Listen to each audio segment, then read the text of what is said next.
están con nosotros dos invitados muy especiales, don Alfonso García Miró, presidente de CONGIP, y don Miguel Palomino, director gerente del IPE, el Instituto Peruano de Economía, que está en la encuesta por el poder como una de las instituciones también importantes en términos de ONGs. Muy buenos días, señores, y gracias por estar con nosotros. Hola, buenos días, Raúl. Gracias. Buenos días, Ricardo.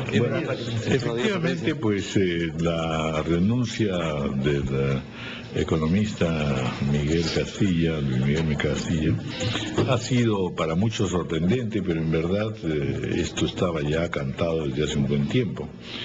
Él lo había señalado, digamos, a sus amistades y al propio presidente y a las autoridades, en fin, del gobierno, porque tenía, sin duda, obligaciones primero familiares y en segundo lugar, seguramente ya iba distinguiendo que para gustos ya está bueno ya, digamos, ¿no?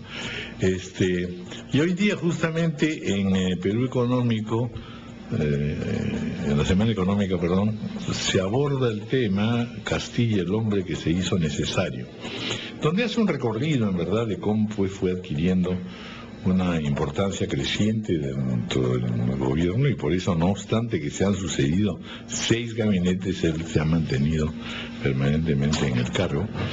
Y sin duda, por supuesto, pues se ha enfrentado a una serie de problemas, también ha recibido críticas, pero sin duda estamos hablando de una gestión interesante, importante en muchos aspectos.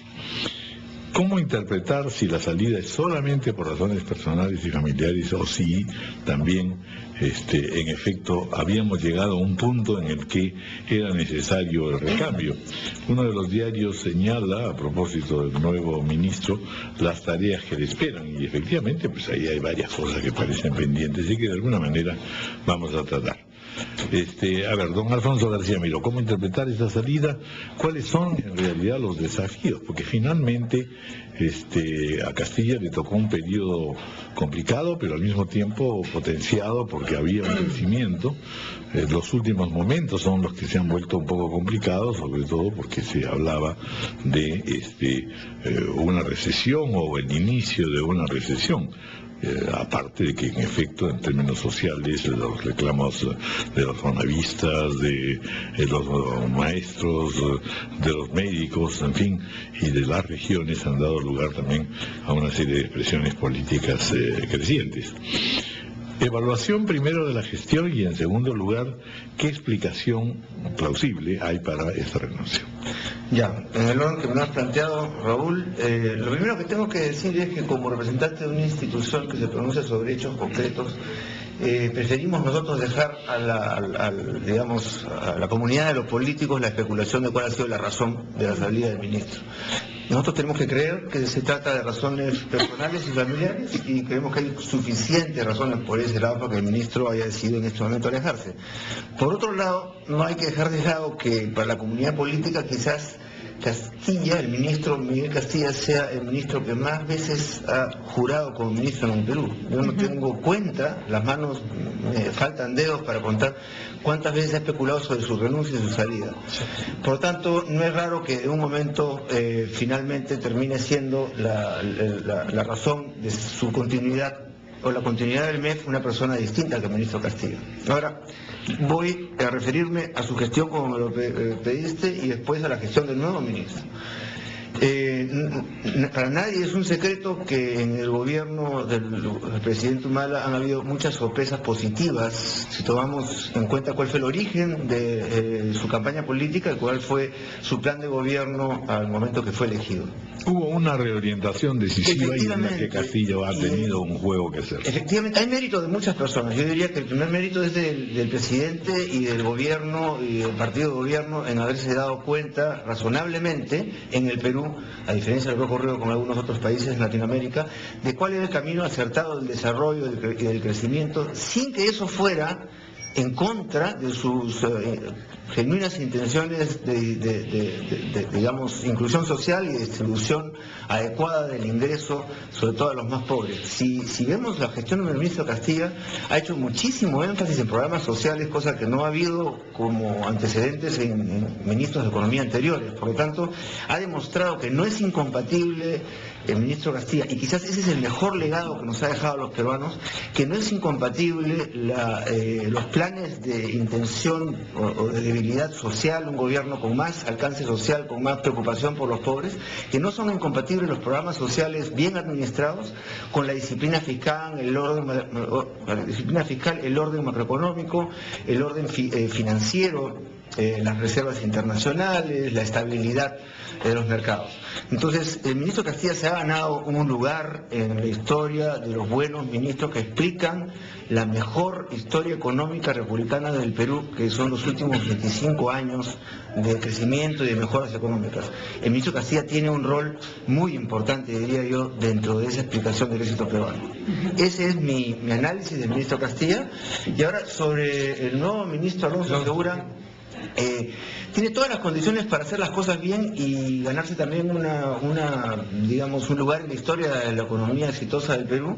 Tiene una formación económica brillante, siendo muy joven ha destacado en el sector privado, en el sector público, en el sector multilateral, viene de trabajar en el Fondo Monetario Internacional, luego en el más importante banco del Perú como asesor o como, digamos, jefe de departamento de estudios económicos, luego carrera pública en el MEF y ahora como ministro. Una carrera, digamos, cualquier persona en cualquier país quisiera tener una persona con esas características en un ministerio. Y yo diría que como conclusión de mi opinión, el ministro Segura entra, ya lo ha dicho, con una actitud absolutamente positiva y optimista, que es como deben ser los líderes económicos en un país que, por cierto, nos damos la vuelta por el mundo y seguimos siendo admirados por tener tasas de crecimiento de 4 o 3% cuando la mayor parte de los países están por debajo de ese número y cuando hay verdadera recesión en otros países en el mundo. Nosotros ni lejanamente nos acercamos a algo que se pueda decir recesión. Es cierto que si uno va en una carretera un fin de semana a 100 kilómetros por hora y de repente le ponen 4 o 5 carros que bajan a 60 kilómetros por hora, no quiere decir que no estamos avanzando. Nos gustaría seguir avanzando a 100 kilómetros por hora y nos fastidia que nos pongan carros al frente en una carretera que está hecha para ir a más velocidad. Eso es más o menos lo que está ocurriendo con el Perú. El Estado nos está poniendo carros en el camino. Lo que tenemos que pedirle al Estado es que los saque del camino a aquellos que no andan bien y los haga ir a la velocidad para la cual está hecha esa carretera. Y esa creo que va a ser la principal función del ministro Segura. Esperamos que esa sea su gran logro y tenemos mucha confianza en su capacidad para liderar el Ministerio de Economía. Miguel Palomino, bienvenido también. Buenos días. Una de las cosas que sin duda, como lo ha remarcado también Alfonso García Miró, es que en verdad, no obstante tantas variantes de gabinetes, desde el punto de vista de la conducción económica se ha tenido una continuidad y de hecho viene desde tiempos anteriores, es decir, Castilla antes ya trabajaba en el Ministerio de Economía, ahora Segura ha sido su jefe de gabinete, en fin, de modo que no tendría por qué haber temor de que se continúe en esa línea. Sin embargo, como señalaba, la República habla de muchas cosas que están hoy día y que algunos pueden haber interpretado qué es lo que han determinado la renuncia de Castilla, ¿no es cierto? No obstante que eso ya parece quedar despejado. Rectificar el proyecto de la ley Coca-Cola, enfrentar el alza del tipo de cambio, ley de control de fusiones y adquisiciones, pago de la deuda social a los fonavistas, reactivación de la economía, derogar ley de AFP para independientes. Y sobre eso de los AFP, sobre todo, se dice que ese debería haber sido el factor más explosivo que ha llevado a su renuncia. ¿Es en efecto tan fuerte y pesada esta coyuntura como para haber implicado esta renuncia, por un lado? Y finalmente, ¿son estos verdaderos desafíos al caminar económico con la tarea de poder, que ya Segura lo ha anunciado, es decir, tener una tasa de crecimiento por encima del 5%, cuando menos? Bueno, me has preguntado varias cosas. El primer término, el tema de la continuidad, ¿no? es realmente muy positivo desde varios puntos de vista. Es positivo desde el hecho de que el presidente se dio cuenta desde un inicio que había que mantener continuidad para evitar sobresaltos, nerviosismos, cambios innecesarios en el modelo económico en general. Todas las políticas se pueden afinar, pero el modelo económico general, la aproximación general de cómo debería manejarse la cosa pública económica, creo que eso estuvo bien. Y el que se mantenga nuevamente este continuismo en el sentido de que un jefe de gabinete de asesores es el nuevo ministro, señala que hemos aprendido la lección, que no tenemos que tener este problema que con frecuencia se siente en el Perú, de debilidad institucional, de borrón y cuenta nueva, que entra uno, borra lo que viene el otro y empieza de nuevo, ¿no? Y de inventores de la pólvora, ¿no? Así es. Que dicho de paso, en el Perú hemos aprendido no es tal. La receta básica, ya la tenemos más o menos clara, hay muchas afinaciones que hay que hacer, sobre todo en temas que ya no son propiamente solo política económica y fiscal, ¿no? Entonces, eso en primer lado, qué bueno lo del continuismo, y efectivamente, como dijo Alfonso García Miró, Alonso Segura tiene todas las calificaciones para ser un buen ministro, ¿no? Además de la experiencia que ha tenido en estos últimos 18 meses más o menos. El segundo tema era, bueno, si el tema está tan movido como para justificar una renuncia. No me meto en los temas políticos, al final un ministro tiene un cargo político y el presidente decidirá si políticamente le conviene o no y por qué, y no es mi área de conocimiento, digamos. Pero económicamente, como ha dicho justamente el ministro Segura ahora, creo que para todos los economistas, o por lo menos la enorme mayoría de economistas, hay un consenso amplio de que lo peor ya pasó, que la economía va a comenzar a retomar una tasa de crecimiento mayor de la que tuvo en un momento más débil. Y también hay un consenso bastante amplio que, aparte de algunos aspectos internacionales que no son los más importantes, pero que afectaron, el problema tiene que ver con el ejemplo que dio también Alfonso de la carretera, ¿no? La economía peruana ha estado durante mucho tiempo una carretera yendo a una velocidad de crucero alta, bastante estable, ¿no? Un poco más, un poco menos, pero a buena velocidad. A veces hay curvas, hay que desacelerar, luego uno vuelve a acelerar. Pero últimamente están comenzando a aparecer que hay más obstáculos, ¿no? Baches, rompemuelles, autos o camiones que van muy lentos, que ocupan la pista y no nos dejan acelerar. Eso es algo que claramente queda en manos del gobierno. Algunos no son tan fáciles de arreglar, puede haber un camión muy grande que de repente demora un poquito sacarlo del camino. Otros son carros que se pueden sacar rápidamente para dejarnos avanzar. Concuerdo en que esa es un poco la labor del ministro Segura y no veo ningún motivo para el cual no debiera de mejorar. El ritmo, la velocidad a la que recuperemos el crecimiento va a depender en buena parte de lo que haga el gobierno en su conjunto y no solo el ministro. Que hablamos de ese tema justamente, que el rol de Castilla que fue muy importante porque poco a poco fue convenciendo al gobierno en su conjunto, al presidente incluido, de qué tipo de senda había que transitar, ¿no? Ahora, tengo entendido que la figura de Alonso Segura se ha caracterizado, primero sí, por presidir la comisión que destrababa las inversiones, pero también por ponerle pare a muchos pedidos o abusos que a veces se cometían en términos de licitaciones. No se ha ganado necesariamente digamos, no todos los empresarios harían hurra por él, no todos, muchísimos sí, la mayoría probablemente sí. Y lo que preocupa, y por eso hago la pregunta desde el lado, la pregunta de la señora Antonio García Miró, es que es verdad, el gobierno tiene una tarea por delante, pero también la tenemos todos los peruanos en virtud de que cada uno tiene que hacer su parte. Y el gobierno está teniendo demasiada interferencia por el tema lobbies. Tiene un ministro como Mayorga, que es un buen ministro, en jaque, porque se le acusa de beneficiar intereses privados. Tenemos en la encuesta del poder, dentro de los lobistas o gestores de intereses más importantes, en tercer lugar, en cuarto lugar, a René Cornejo, que ha sido primer ministro. Es un escándalo. Entonces, yo no sé de quién es la culpa, pero hay algo que no está funcionando bien en la relación empresa-Estado y que se tiene que transparentar en beneficio de ambos, para tener un Estado que trabaja eficientemente y una empresa que pueda confiar en un Estado que toma decisiones sin presiones de uno u otro lado. El presidente Humala ha declarado que el problema del señor Mayorga se debe al enfrentamiento entre dos grupos económicos involucrados en el tema de energía. ¿A ese punto vamos a llegar, que dos grupos económicos se peleen y que terminen poniendo en jaque ministros, gabinetes? ¿Cuál es la responsabilidad de los empresarios en este comportamiento que ya tiene que, digamos, normarse? No sé, póngale usted el nombre que quiera. Queda pendiente la pregunta, la respuesta, porque tenemos que hacer una pausa.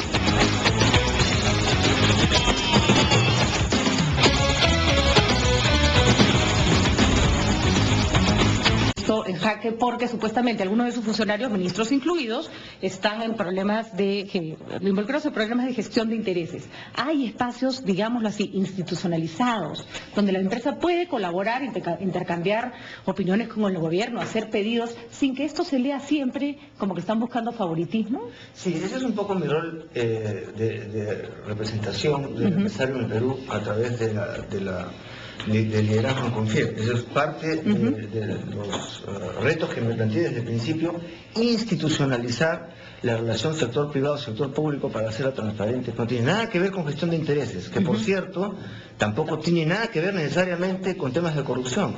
El tema de gestión de intereses existe como actividad en muchas partes del mundo, está normado, y está penalizado cuando se incumple la norma. En el Perú, lamentablemente, ni está normado ni está penalizado. Por lo tanto, ese es un tema que le corresponde estrictamente al Estado desarrollar, y es uno de los tantos temas de reforma en los que se tienen que trabajar para formalizar la relación sector privado-sector público. Nosotros en Confiep, dado que tenemos una representatividad general y que tenemos como norma fundamental priorizar principios por encima de intereses particulares, por lo tanto, nunca en nuestras relaciones con los funcionarios públicos vamos para hablar de un tema en particular o el caso de una empresa. Sí hablamos de temas sectoriales, de temas que pueden haber partido a partir de o nacido a partir de un caso específico, pero que comienzan a contaminar a todo el sector empresarial o económico, y en ese caso tenemos una relación cordial con todas las autoridades en el país para exponer nuestros puntos y muchas veces dar propuestas. Ahora, el tema de lobbies, como digo, hay varias cosas varios temas en esa pregunta. La primera es que hay que diferenciar lo correcto de lo incorrecto. La gestión de intereses correctas, bueno, son correctas, y a veces, lamentablemente, no habiendo caminos, se tienen que recurrir a formas no convencionales como conversar directamente con un ministro sin que eso implique necesariamente corrupción. Ahora, en los casos decir que no hay rutas, no hay espacios institucionalizados. No hay, lamentablemente. A través de Confiep lo estamos haciendo, estamos construyendo, pero eso es una iniciativa por el lado privado institucional, pero no tenemos capacidad de poder formalizar ni normativizar sobre el tema. Pero sí creo que estamos avanzando bastante. Creo que hay que separar bien la excepción de la regla. Los casos excepcionales de corrupción hay que penarlos, hay que señalarlos, hay que hacerlos públicos y hay que extrapolarlos de lo que es empresa privada. Empresa privada no tiene que ver con corrupción. Los corruptos son corruptos, hagan lo que hagan, y si se utilizan el casco de un empresario mal utilizado para hacer una actividad delictiva, bueno, hay que penalizarlos como cualquier otro delincuente, pero eso no tiene nada que ver con la categoría de empresario privado, en donde hay muchos millones de peruanos que nos sentimos orgullosos de serlo. Ahora, si me permite, para Miguel Palomino, porque el nuevo ministro de Economía, cuando era jefe de gabinete, vino y ahora lo ha reiterado al asumir y nos dijo, lo peor ya pasó, y lo has dicho tú también ahora, Miguel, empezando esta conversación. Se viene en los próximos meses la natural recuperación, pero sin embargo el análisis desde fuera, por ejemplo, en el diario El País hay un análisis no solamente del caso peruano, sino latinoamericano, y dicen, se acabó el viento de cola. Ahora Latinoamérica tiene que enfrentar el reto de seguir creciendo o no caer. Lo que ha ocurrido antes, dice, siempre en Latinoamérica crecía por determinadas coyunturas a un ritmo como el que hemos tenido hasta hace poco. Y el reto es precisamente no caer en lo del pasado. Que ahora vienen las vacas flacas, dice ese análisis, y el reto es que sin haber desarrollado, en el caso peruano, por ejemplo, instituciones fuertes, pues la economía no caiga.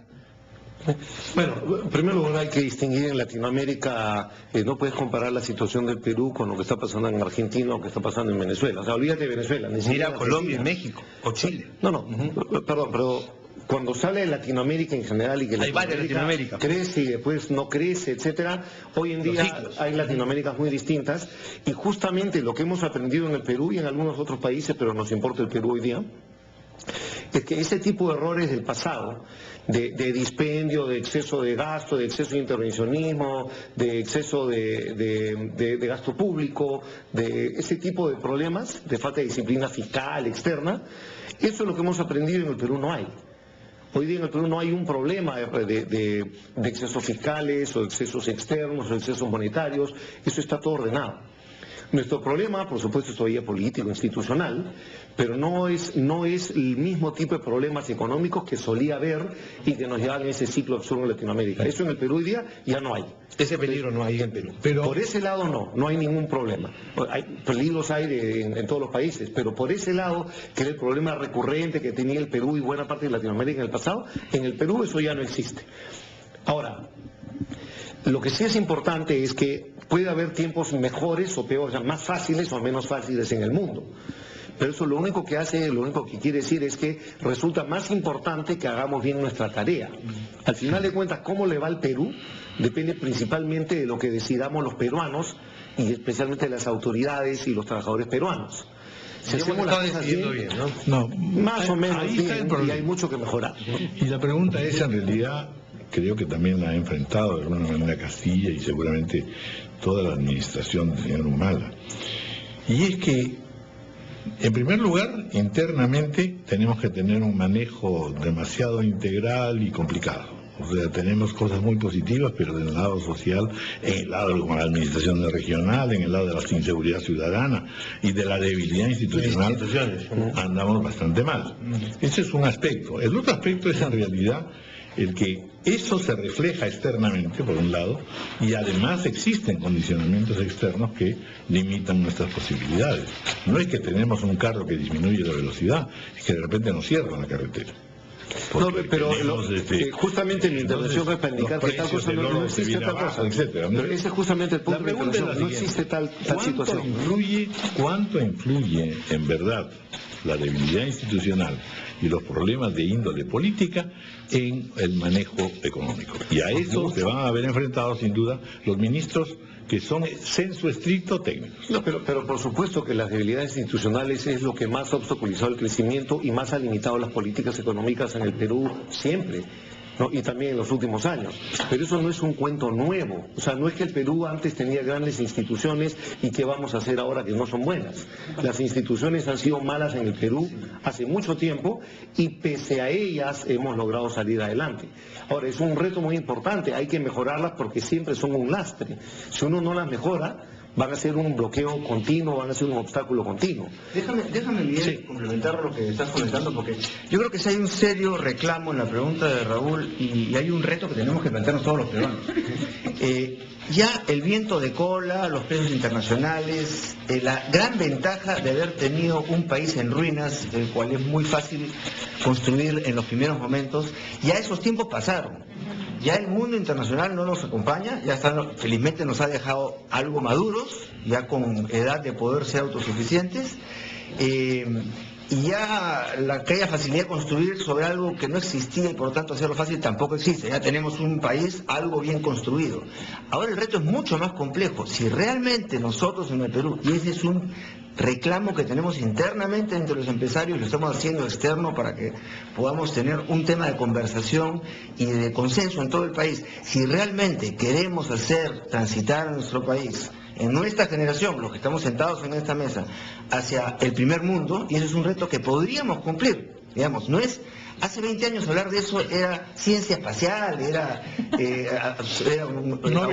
A uno lo trataban de arrinconar diciendo, no, este señor está mal psicológicamente. Bueno, hoy día en el Perú sí, los peruanos del siglo XXI nos podemos fijar la meta cumplible, razonablemente cumplible, y muchos de afuera lo ven como altamente probable, de que el Perú llegue al club de los países del primer mundo. Bien. Hay un tema concreto. Si no logramos mejorar y construir instituciones en el Perú, no vamos a lograr esa meta por más bien que estemos en lo económico. Lamentablemente en el país se miden a los países del primer mundo, lamentablemente para el Perú, digo, hoy día, se miden a los países del primer mundo con muchos criterios, no solamente los económicos.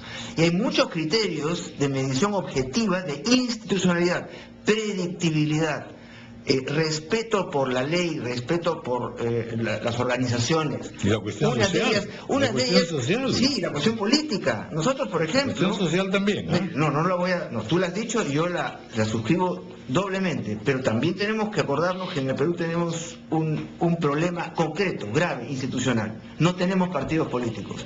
Y podemos estar muy bien en economía, podemos estar muy bien en finanzas, podemos estar muy bien en políticas sociales incluso, pero si no tenemos una institucionalidad política por donde se canalicen las distintas, digamos, ideas, reclamos, propuestas, estrategias políticas, no vamos a llegar a ese umbral del primer mundo donde quisiéramos todos llegar. Por lo tanto, aquí sí hay un reclamo de la sociedad civil, de los empresarios, de los ciudadanos en general, a la clase política para que se reformen a sí mismos y se modernicen, transiten del siglo XIX, que es donde estamos en política hoy día, al siglo XXI con partidos modernos, con institucionalidad. Eso es lo que nos va a ayudar en conjunto al país a fijarnos esa meta y poder cumplirla. Y no son los vientos de cola ni los precios de los minerales lo que nos detiene hoy día, ¿no? Estos son factores que nos ayudaron un poquito o nos atrasarán un poquito. No son los factores que determinan lo que le va a pasar al Perú, y el que diga lo contrario está tratando de ocultar responsabilidades. Una última cuestión. Salón de Aquiles, Poder Judicial, Congreso, Ejecutivo, todo. Es el tema institucional en general, ¿no? En general. Una última cuestión. ¿Qué nota le pondrían al ministro Castilla, al exministro Castilla? ¿De 0 a 20?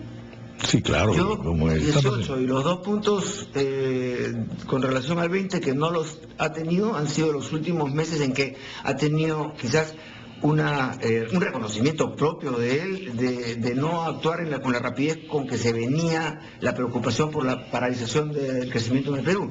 Y para mí su 18 está muy bien ganado.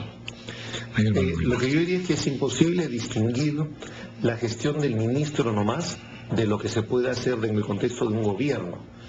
Si yo soy un ministro de Economía, yo no soy el presidente, yo no soy el jefe del gobierno, soy un miembro de un gabinete.